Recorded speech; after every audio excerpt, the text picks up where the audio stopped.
So I just spent, I don't know, 30 minutes just thinking about things that I would use to save time in cooking. Um, so I wanted to talk about transferring to different parts of the brain, different parts of consciousness. If you're doing, if you're trying to cultivate areas of your brain to be stronger in different ways. When we're kids, we have somebody who can help us with cooking, or we're spending that time learning to cook ourselves. And it makes a difference into who we become when we grow up, and what our employers might get from us later in their expectations and such. And so um, I was thinking about switching to total meal replacement, or near total, like reducing the amount of time that I spend thinking about what I'm going to cook. But there's so many different choices. It's still not a real easy thing to select these things. So there's still a lot of things that I got to think about. Um, so I was setting apart specific times of the day. That's why it's so targeted by people who don't approve of, so to say, we don't support this kind of behavior, in terms of, I want to get up at a specific time. I want to do my practices at a specific time. I want to do them for a specific duration. I want to do a specific practice. I want to say that this is an appointment, and if somebody else wants to meet with me or do something with me, they should do it at a different time. These kinds of things really support your practice. If people are preventing you from doing things like that, then they are hostile to you, and they should be, you should regard them as such, whether or not you treat them as such. And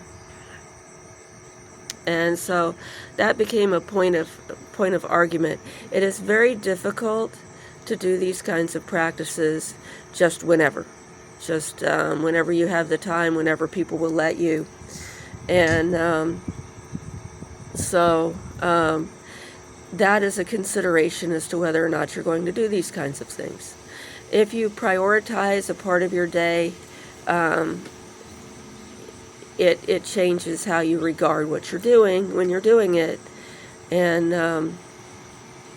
when you regard it like that, my Buddha was kind of grumpy with me because I am totally ignorant about, I was saying, forgive me, I'm ignorant, but I say it kind of like, you're going to forgive me, I'm ignorant.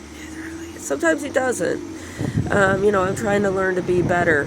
And so when I started doing 21 prostrations, he started kind of like being nicer towards me, and talking to me again a little. And we believe that Buddhists talk to us just like people who are Christian believe that angels talk to them. Now, it can get excessive, it could get weird, it could get contrary to the culture that you're living in. I told the doctor that I don't see the Buddhas in the same way as most lamas would, because they would just see them standing there next to them. But I would just perceive them somehow, have a sense that they're there. Sometimes I can visualize like you visualize when you're reading a book. Occasionally, like I had Palden Lamo and her entourage appear, still in a different part of perception than if I had seen her, but a much clearer image, as though I was dreaming while awake. But lucid dreaming, in that I could see the world around me, but I also saw that she had become very clear, like jewels. Like we say that it's like we want to perceive them like jewels, as though a piece of jewelry in her shape had appeared. And that is the right way to see them. like she glowed with her own light, but it didn't radiate beyond her, but like she was lit from within. And her entourage was circling around her. And I just saw that briefly, and we don't consider that a hallucination, we consider that a visualization. And it's very structured, it's not something else, and I never see anything else in that manner. Just the Buddhas. So sometimes out of the corner of your eye you see the Buddha smile a little more or a little less. That is considered a normal phenomenon in our spiritual practice. So that is a normal thing.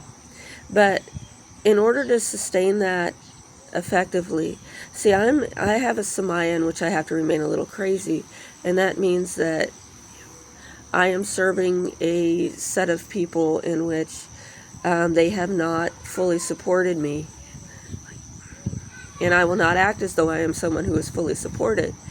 And I have taken vows at various times for the purpose of being of use to my guru, master, husband, so forth. And without support of those vows, there will be some insanity. Because I will have to behave in a certain way. I will have the support that comes psychically or that my brain has changed. But